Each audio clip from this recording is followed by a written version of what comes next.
A recent review has warned that 5 million Yemenis receive half of their daily food needs. The review attributed that to the fact that the United Nations humanitarian response is being unacceptably poor. The following report has more on this.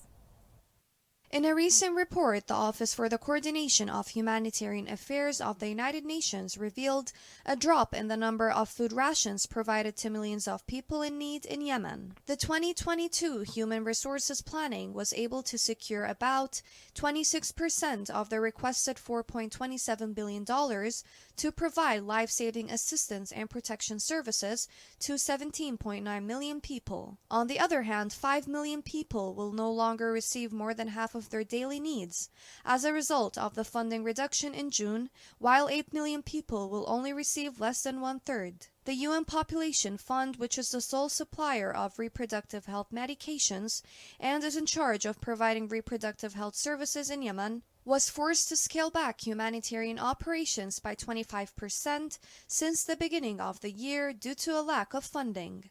However, only 13% of $100 million appeal has been funded so far. According to the UNFPA, 26 of the 41 major UN programs have been reduced or eliminated. Also, 15 will be further reduced or closed in the coming months unless funding is received. Hunger now is worse than ever, yet the World Food Programme was forced to cut rations for millions of people in the past several weeks, as aid agencies are dangerously under-resourced. On June 26, the World Food Programme announced a reduction in its support for Yemen as a result of critical funding gaps, global inflation, and the effects of the Russia-Ukraine conflict. This comes at a time when an estimated 19 million people are facing acute food insecurity, with over 160,000 in critical food assistance. In December 2021, WFP has forced to reduce food rations for 8 million people due to funding gaps, and it had to introduce another round of cuts in May. Resilience and livelihood activities, as well as school feeding and nutrition programs,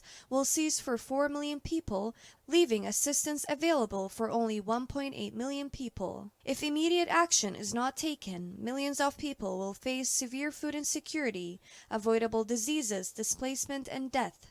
Millions more will not be able to rebuild their shattered livelihoods. The world must act now, or Yemenis will continue to suffer.